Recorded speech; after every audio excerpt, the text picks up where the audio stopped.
have to sit to the right of you. You need to be in the middle of your show. Yeah, but I always have to be to the right of you. That doesn't make any sense. I'm not used It's to your this. show. I'm not used to It's not my show. It's Michelle and my show. Well, you know. All right, we are live, and unfortunately, the camera is so far away from us that I cannot see who is watching right now. I just see tons of names popping up, so I will randomly go up and check to see if anybody's got questions or any comments that they're making. But I just want to begin by welcoming everyone to our very first official Friday night Teamsam Podcast. This is going to be interesting. It's going to be very interesting because Michelle is still getting used to doing all the camera stuff, and I think after she's got a few of these videos under her belt, she's feeling quite a bit more comfortable, aren't you? A little better. It's not too bad, especially when you have other people working with you. Mm-hmm. When it's all eyes on you, it's a little harder. Yeah, I always say to imagine that the person that's watching or behind the camera is like your favorite client or the person that you most want to be working out at that time. So Is that why you're intimidating them with Darth Vader? Exactly. So we're harnessing the powers of the dark side to everybody that's watching out there in Facebook. So Michelle and I are joined by my longtime friend and current Teamsam member, Jordan Taylor. Hello. And the reason that this whole shutdown and everything is really bumming us out is because we are coming off like the biggest 8-week challenge that we have ever had. Like the motivation, the results, just how everybody did, the amount of people that participated for this challenge kicked major ass. Michelle and I were going through some of the results, and it's amazing how so many people did, and they were pumped up and they were fired up, and then just right after we ended the challenge, all of this happened. And that's a little frustrating because you got everybody so motivated and ready to go, and then, hey, we're sorry, but we got to shut the gym down. Yeah. And so part of this podcast, we want to talk about how you can stay motivated at home, whether that's sticking to your diet and not just going totally crazy with the stress eating, or following along with the workouts, not getting super depressed, and sticking to your fitness goals, and really just overall stress management and things that we use as little coping mechanisms. And if you're somebody out there that is really freaked out right now and you're just sad and you're getting depressed, if we can help you in any way, then awesome. So, or people react differently to stress also. Some people don't get sad, they get angry. Mm-hmm. A lot of people out there, probably over 50% I would say, Right the here. angry ones, yeah. I'm fucking angry. Guys, guys at the Ragers. All right, so I talked about how the challenge ended, and we're still trying to stay motivated. Everybody's stressed out. Well, Jordan participated in the 8-week challenge, and he did really awesome, didn't you? Killed it. I worked hard. Yeah. So after having such awesome success, and then all of this happening where the gym's closed, and you're confined, you're not able to go to work, you're not able to be with your students, how are you staying motivated, and how are you not getting depressed by all of this? Well, probably one thing is during the 8-week challenge, I used it as an opportunity to build a new habit in my life. So going into the 8-week challenge, I said, all right, I'm going to do something physical every day, whether that's like walk around the neighborhood for an hour, or go to class here, or go to the rec center and lift weights, something, swimming, whatever. And I was just transitioning into having more workouts where I throw a big backpack on and go hiking. Mm-hmm. And I already had the habit of working out every day. So after all this happened, hiking is one of the few things you can still do. So I just go outside every day. I was out there today. You can probably tell I'm red, but I was walking around and being in nature and fresh air. You can't really beat that. And then we all know how important physical activity is to keeping your stress level down. Yes. And yeah, I feel pretty zen when I'm done hiking for 2 or 3 hours. It is that fresh air helps too. Oh yeah. Sunshine. So, Michelle, you're in the same boat that I am, in that our lives are training our clients and being here for them, in addition to our own training and our own nutrition. So, how have you been dealing with all of these stresses? Oh my gosh.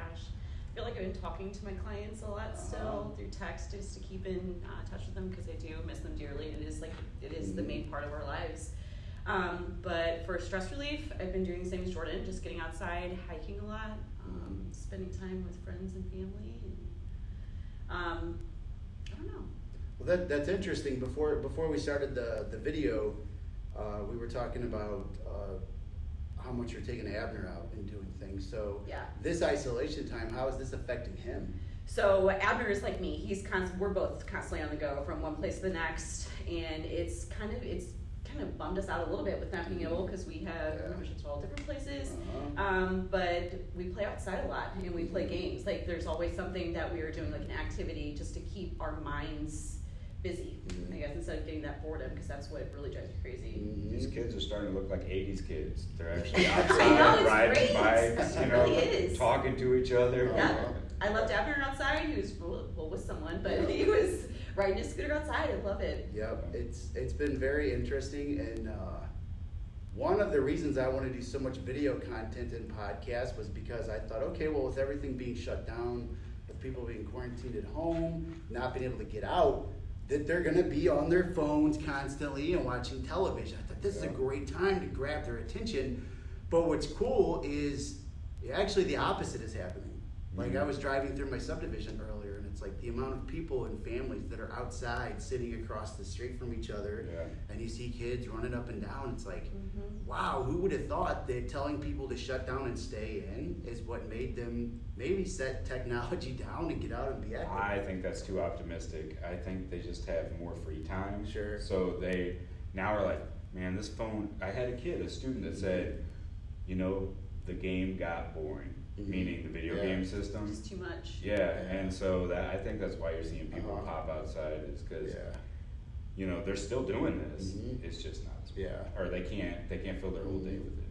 Can't fill your whole day with memes. No, Not every day. I've tried. I've tried. I feel like that's been a huge stress relief. Like honestly, like the videos and memes coming out of this me are fucking too. killing me. My life is a meme. That's my whole life is God. a big meme.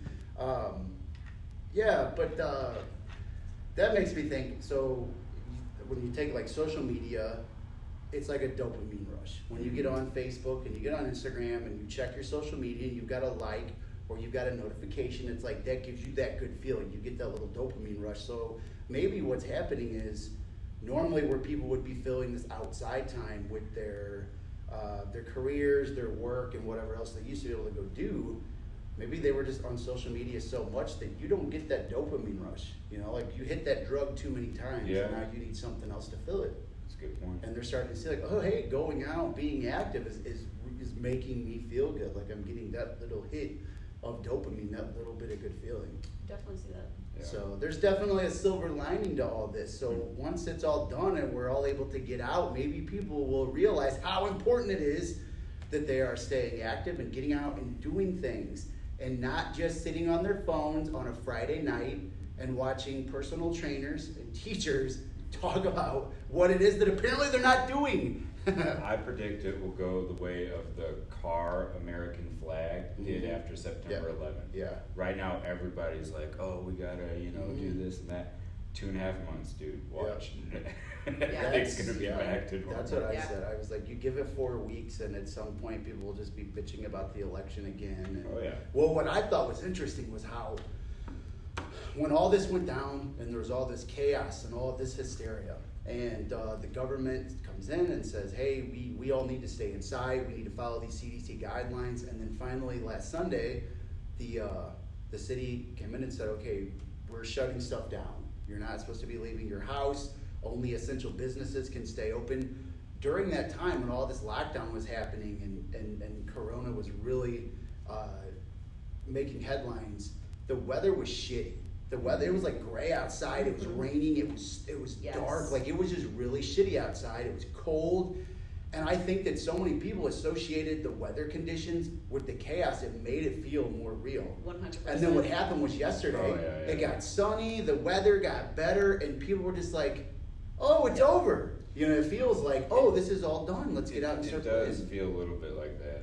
I think there's I don't know, I think there's still going to be like a hangover. People still understand there's an emergency going on, but it does. I think people are just pent up and ready to go. At first, it was kind of like, cool, like, oh, it's like summer camp or something, it's that something big is going on and I can stay at home. All right. And then that just got old. Quickly. It's always interesting whenever things like this, there's really not much else to compare this to. Like, it's easy to go back to 9/11 and say the last time that I can remember our world just shutting down for a few days was 9/11, but you can't really compare that to this. It really only did it for like a couple days. It only did it for a couple days. But anytime something that makes world news, that affects people, as you watch, there becomes a big divide on each end. Yeah. It seems like everybody has to go to the extremes to where, and I try to be, I try to have as many different friends and opinions and voices as I can. When it comes to politics and social stuff, I'm very much in the middle.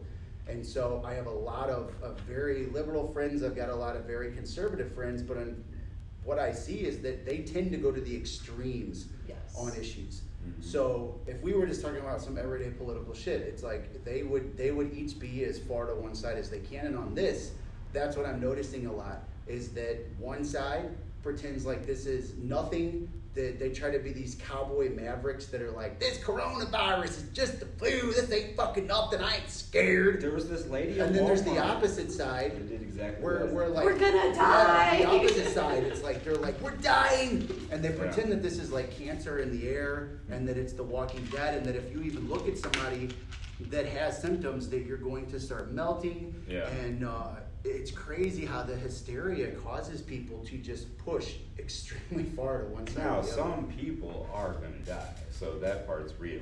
But the likelihood of it being you is pretty low. Yeah. But now that's not going to matter to the people that do. What you didn't know is Darth Vader here. At least he's wearing a mask. Darth Vader is on a ventilator. Brilliant. Yeah. But he has this, so his chance. Sorry, Darth. I just touched my face earlier too. All right, I probably got it. Oh no.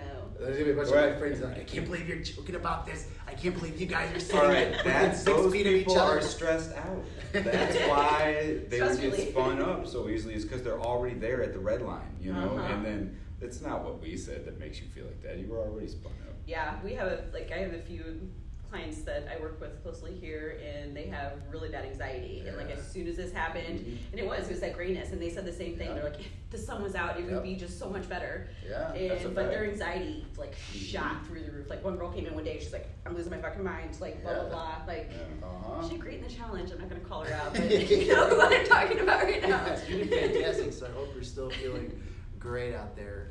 Well, we should talk about how to minimize that kind of anxiety, because there's lots of stuff you can do. Clean. My house, like whenever I'm pissed off or whatever, like I'm anxious, like I clean. Like my kitchen gets it first. But I've also been organizing the house. Like I feel just anything to keep your mind occupied so you don't go down in that spiral. Because once you start that, oh the fuck, I can be like, yeah, that too. But whatever. No, that's actually a form of treatment that therapists will use. So if you have somebody that is ADD, who's just like all over the place, organization. Me too. So they will say, okay, get a planner or take something and write down all the different steps of what it is that is scaring you or you feel like is chaotic. And I do this. Okay, maybe I'm repeating what my therapist told me. That's okay. It's good advice. When you're like me, and I'm very hard to, I am the opposite of OCD. So for me, it's just like, I don't like to plan things. I don't like to write stuff out. Jordan has said this for years. It's something he doesn't like about me, but I like to wait till the last minute to be like, hey, you want to do this? I was surprised you were here. But I do it because I think if I ask somebody a month in advance, they're going to be like, no, or they're going to cancel. So if it's last minute, it's like, they got to do it. Yeah. But for me, the way that I see things in my head is I'm like, okay, this is here, that's there, that's there. I got control of this. And then what happens is more and more things start to mount up to where I go, oh shit, there's stuff everywhere. And I've got no control over this at all. So now I feel like everything is just falling on me. And because I'm the opposite of organization. So by taking and going, okay, let's sit and list every little thing out there that I see in my head that I feel like is just crazy or sporadic. Let's list this and actually go on each one. And that way you can put it in front of you and you can visually see it. You can say, well, that's not that big. In my head, I saw this as this thing. It looked like the universe, like there was no end to all of these problems. But really, I sat and listened, and I came up with maybe 6 things. And now that I can see it in front of me, it's not that big anymore. I can control this. So like organization is a great way to mentally take something and shrink it down and look at that problem and go, okay, this ain't as scary as I thought. 100%. I also use that whenever like I'm having a hard time sleeping. Like everyone has those nights where you're laying in bed and your mind's just moving a mile a minute. So I started pulling out my phone and just making a to-do list. Yeah. And just that of getting my thoughts organized is enough to let my brain rest enough to be able to go back to sleep. Well, there's a reason behind that you actually feel that way, or at least as far as I see it, is you have a short-term memory that's small. You know, it's like that buffer thing on the videos when you try to watch it or load something on a web page. It's small, so if you max it out, it'll like shut down and you'll feel that stressful thing. So if you don't write something down, you have to keep thinking about it. So your brain's like, I have to, keep refreshing this memory. That's interesting. But once you put it out, that's why one of the things that I do is just carry a notebook with me, so that if I find myself thinking about something a lot, I'll just put it here and then I'm done. And then I just have to remember that I wrote it down. And then I'm good to go. That's a great technique. I think a way that I've seen people use that for the particular situation with Corona, well, I'm seeing it done in a positive and a negative way, is that, and you know how it is, numbers can lie and liars use numbers. Is people will share these graphs and all these statistics. So you'll see the ones that are freaking out, that are like, we're all gonna die, and I can't believe that you even looked at another human, you're responsible for this. They tend to take the graphs that show the most amount of damage that are very skewed and use this to say, see, this is the problem, it's right there in front of you, like you can actually see it. And they then found out within that data set though, there was only 87% was extremism. Right, but what I'm saying, I just said that with confidence. I was made that like, oh, okay. But it sounded good. I was on it. Yeah. But there are others that will do the opposite. They'll find other graphs or data that show, like, well, actually, this number compared to how many people live in a certain country, or this is the deaths compared now to the trajectory that we thought a week ago. But both people are using graphs to try to take the problem and put it into a small visual form and say, see, now when you look at it this way, it's not that big, it's not that scary. Or the others that, they try to use that in a way, but it's like, it's different whenever it's small and in front of you. Yeah, well, I remember looking up the CDC guidelines and it was like 5 things. I'm like, okay, there's 5 things. And then one of the things was wash your hands. I'm like, oh, I got it. This doesn't seem so big now. And then they were all like that. Yeah. But I think for the people watching, I need to make this clear. We're not joking about the situation. It's not that we're not taking it serious here. For the last few weeks, we have been following the CDC guidelines at the studio with less than 10 people, and we have been Clorox wiping the hell out of everything and washing our hands. And then eventually on Sunday, we shut down. The government said we are a non-essential business anyway, so even if we wanted to stay open, we couldn't. But it's not that we're not taking it serious. We're not here to claim that this is all just a big hoax or anything like that. But again, just taking it and stringing it down a little bit and giving you guys perspective, because with stress management, like I said, anytime that you have a problem or something that's bothering you and you are constantly magnifying it and making it as big as possible, it seems like a huge, scary monster. So when you can take whatever it is that you're afraid of and shrink that down, it definitely makes it less scary. If you can't laugh at something too, right. Laughing takes all the power away from it. So Completely. Totally. It's a good way to reframe the situation. Okay, the other thing I wanted to talk about on this episode was sticking with your fitness plans. So when you are in a stressful time, whenever you are in a stressful situation, those times where you feel like, okay, my fitness doesn't matter anymore, I'm going to stress eat, I'm going to get off my diet, I'm not going to worry about working out, how to minimize that damage, how to actually stick with stuff. Because I always tell our clients, like, we get it. During these times, it's not like we're expecting them to be 100% on with their macros and their calorie intake and everything, because it is scary. It is a stressful time. So it's like sometimes you need that little spoonful of Nutella. And sometimes you need to also dip it in a jar of peanut butter first and mix it together and then have that Nutella. But the idea isn't that we expect anybody to be absolutely perfect with their nutrition, but it's also not just letting all of your results and not letting yourself go to hell during this time. So that's where I'm interested. When you're going through days that you feel like, okay, everything is shit, I'm stressed out, how do you still stick to your diet? So I have a personal tie to this. So I've struggled with an eating disorder for years, and that's kind of part of the reason why I went through such a different type of like body fluctuation of how I've looked over the years. And that was due to stress and anxiety, binge eating. So the best way that I really got over that was understanding the underlying reasons of why I was freaking out and having that stress and talking through that. So I feel like a lot of people like to mask their problems, and that's why like you just go to food or something to cover that up. So if you're first dealing with the inner emotions and all that kind of shit that's going on. Second, I feel like if people try to eat too strictly or too little for so long, that stress and everything combined is going to make you gorge and go into this. So the best way for me that I got over that was therapy, but also with moderation. So instead of sitting or sticking to a strict diet or eating, beef and rice and eggs every single day, you guys get the idea of macros. You need protein, carbs, and fat, and you guys kind of know the percentage of each. So you can still go out to eat and have something that's off your diet, but it doesn't have to be perfect, but make sure you're getting a good amount of protein, that you're getting some good carbs that's not covered in sugar and fried, but you can have a little bit of that. Just think moderation. So portion control. Yeah. So making sure you're getting enough protein, drinking enough water, also not like loading down your diet with a bunch of extra stuff. So like if you want to treat, have a small treat, don't deprive yourself of that, but also be active the next day, drink your water, get your good protein in. So it's about a good mix. Yeah, I always tell them it's like you're basically budgeting. It's like it is okay if you really do need that spoonful of Nutella or you want a cookie or two, you just budget that into it. It's like the association of good foods and bad foods. Where you go, there really aren't either one. There's no good food or bad food. It depends on what your goals are. Is your goal to win the Miss Olympia? Well, then there's a lot of foods that are going to be bad at that time because they're not going to help you get as extremely ripped as you want for a competition. But if you're just wanting to look good and have a great level of leanness, the level of what you would call a bad food then really shrinks because you can fit it into what your numbers are for that day. And I like what you said about what are you really associating those urges with?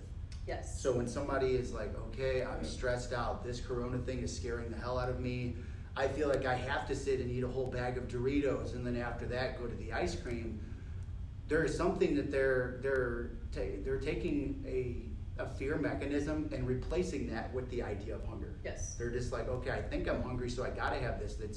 As Americans, I feel like for so many years, we have taken birthday parties and Christmas and holidays, all these things that are feel-good moments, and we associate that with the food, the birthday cake, the cookies, the Thanksgiving, mashed potatoes, like everything, big time. Anything, holiday, barbecue. It's like, oh, it's 4th of July, it's okay to have 4 bratwursts, 4 burgers. So it's like that dopamine rush that I talked about earlier. You get that dopamine rush from eating. So anytime that you're like, oh, I've had a stressful, I do this. This is a mental battle for me. Is let's say if it sucks. I've had a hard day here, and I've had to listen to clients fucking whine and cry, and I've had to yell at them. And then you've got things going on with business and this and that, and then it's just a long day. By the time I leave here, sometimes it's 9:30, 9:45, and I'm like, you know what? I've done good all day. I've barely ate.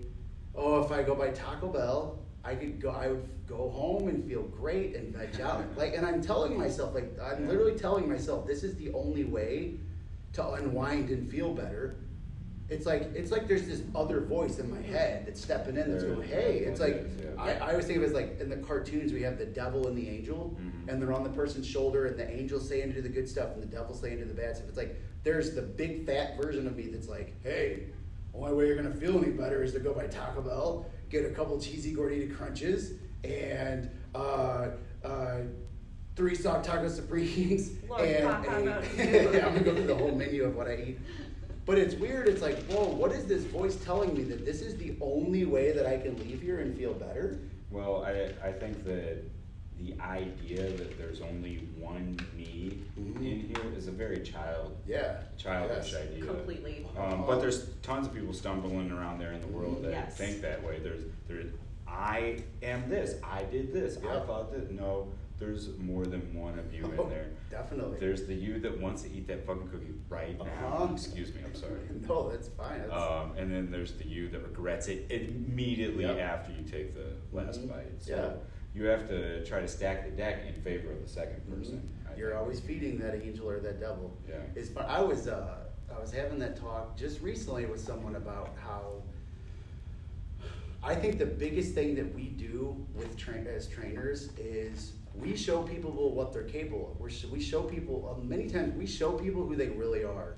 I don't think that the average person ever really takes the time to learn who they are. They really don't. Most people don't really know who they are or what it is that really excites them or makes them happy or makes them sad. And I think that's part of it, is realizing you're not just one being. Like, you have your ego, Yes. but then you've also got that part of you that is fulfillment, and those two tend to argue with each other a lot. By the way, if you're freaking out about the whole situation right now, that's your ego trying to keep you safe. That's its job. It's doing a good job. It's scaring you so that you will stay away from the virus. That's what it was made for.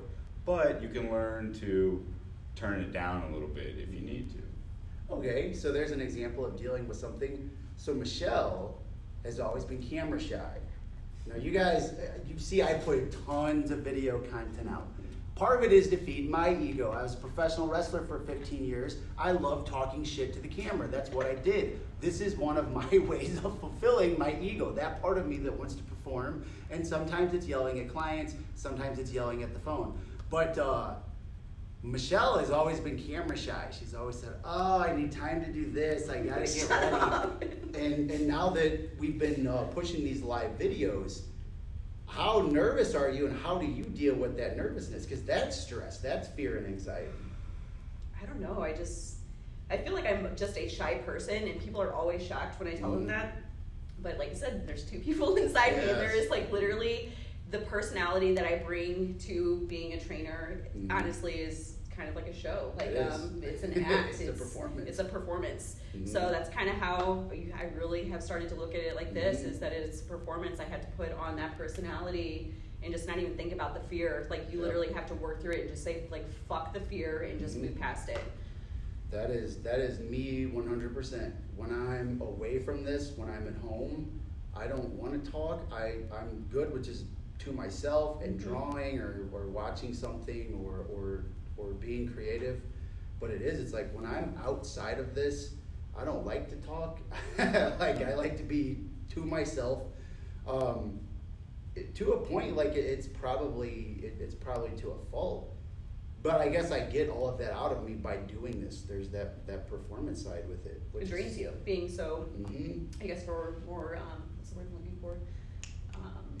Extroversion, maybe? Not an extrovert, but introvert. So I feel like we're more of, I think we're a good mix of both, but more that introvert side, but we're putting on so much of that extrovert personality, but like we're so drained by the end of it that it's like, it is. It's like, because teaching all day in class. Oh my God. For me, you have to be on all the time. It is. That's why I'll come home, I'll walk through the door and I'm like, and just like grumble. Yeah. And they're like, hey, we're happy to see you. I'm like, I just want you to stay there. You can talk. Yes. I will sit. I'll sit here. And that's it. And it's like, and if you're in a house with people that are more extroverted or want to talk all the time, like my 6-year-old, and it's like, we're just going to wrestle right now. I don't want to talk. But that was making me think about, see, this is where the short-term thing comes in. So I have CTE, I have concussion issues, so my short-term memory is really, really bad. I was doing a live video on Wednesday. It was my first lifting video, and I had a clothes hamper that I was going to use as one of the weights, and I'm showing people like, hey, we're going to be using laundry detergent, and we're going to use this for weights. And then I got to the clothes hamper, and I was like, and we're going to use this clothes. And I couldn't fucking remember what it was called. I was like, a clothes. And then Ashley whispered, and she goes, hamper. And I was trying to like cover for it, and I was like, no, I don't want to call it a hamper. Like, what the hell else you going to call it? So I went on to some random thing about don't throw up in it and use it as a vomit bucket. And then somebody else pops on and goes, clothes basket. I was thinking bin. But could not think of that. So that's very hard for me. I think that's why I like to do things so much on the fly or random, because I can only remember so much if I come up with that stuff beforehand, so it's easier to just... It's that buffer, gotta get it out. It is. Gotta get it out. Let's see, I think what I want to do next is scroll through the feed and see if anybody's got any questions or comments and see who's watching, and if so, maybe we can talk about that for a few minutes before we wrap this up. So, I'm gonna go to the bathroom. let's see, Chelsea Irwin, Courtney Angela, Jordan Lacey, Amanda Belcher, Chris Barra. There are a lot of people that have been watching this. Jill Berry says, great job, TS. And Jill Berry, great job to you. Thank you for being a member here. And thank you for giving birth to Sydney. You guys are one of the coolest mom and daughter combos. Pause there. They are. I love them together, but I also want Jill and Kim to meet because I always mix up their names. Oh. I had two redheaded women that look almost identical, like join at the same time. I'm sorry. I do that with any people that are named April and Julie. I always confuse Aprils and Julies with each other. Let's see. Oh, Sabina was watching. I love Sabina. I miss her. Let's see. We've got Manisha says, hey guys, Manisha, how are you doing? I hope you're following along with all the videos at home.